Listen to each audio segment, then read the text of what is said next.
مسلمانوں، سب نمازیں خصوصاً بیچ کی نماز یعنی نماز عصر پورے اہتمام کے ساتھ ادا کرتے رہو اور اللہ کے آگے ادب سے کھڑے رہا کرو۔ پھر اگر تم خوف کی حالت میں ہو تو پیادے یا سوار جس حال میں ہو نماز پڑھ لو۔ پھر جب امن و اطمینان ہو جائے تو جس طریق سے اللہ نے تم کو سکھایا ہے جو تم پہلے نہیں جانتے تھے، اللہ کو یاد کرو۔ اور جو لوگ تم میں سے مر جائیں اور عورتیں چھوڑ جائیں وہ اپنی عورتوں کے حق میں وصیت کر جائیں کہ ان کو 1 سال تک خرچ دیا جائے اور گھر سے نہ نکالی جائیں۔ ہاں، اگر وہ خود گھر سے چلی جائیں اور اپنے حق میں پسندیدہ کام یعنی نکاح کر لیں تو تم پر کچھ گناہ نہیں، اور اللہ زبردست ہے، حکمت والا ہے۔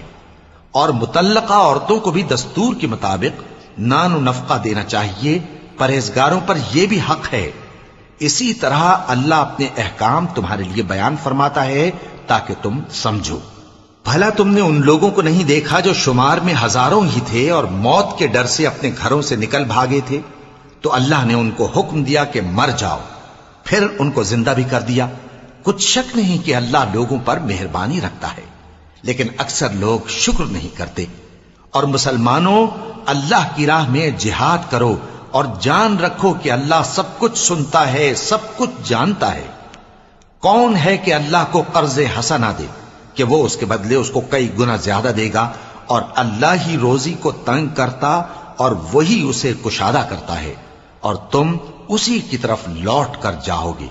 بھلا تم نے بنی اسرائیل کی ایک جماعت کو نہیں دیکھا جس نے موسیٰ کے بعد اپنے پیغمبر سے کہا کہ آپ ہمارے لیے ایک بادشاہ مقرر کر دیں تاکہ ہم اللہ کی راہ میں جہاد کریں؟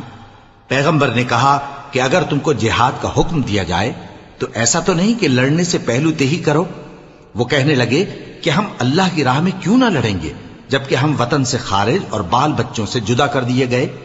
پھر جب ان کو جہاد کا حکم دیا گیا تو چند اشخاص کے سوا سب پھر گئے، اور اللہ ظالموں سے خوب واقف ہے۔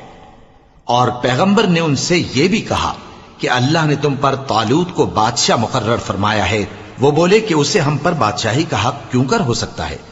اس سے بڑھ کر بادشاہی کے مستحق تو ہم ہیں، اور اس کے پاس تو بہت سی دولت بھی نہیں۔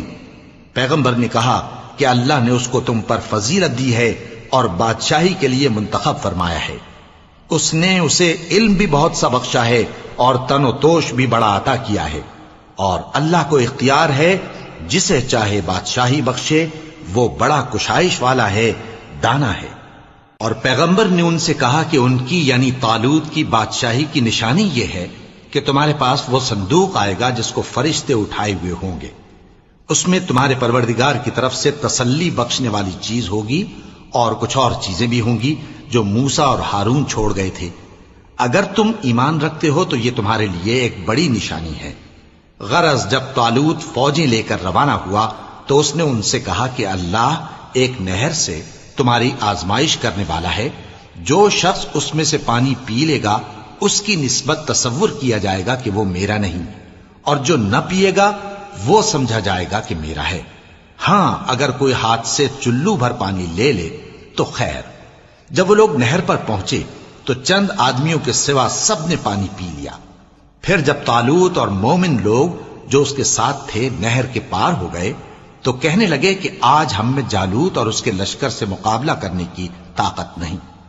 جو لوگ یقین رکھتے تھے کہ ان کو اللہ کے روبرو حاضر ہونا ہے وہ کہنے لگے کہ بسا اوقات تھوڑی سی جماعت نے اللہ کے حکم سے بڑی جماعت پر فتح حاصل کی ہے، اور اللہ ثابت قدم رہنے والوں کے ساتھ ہے۔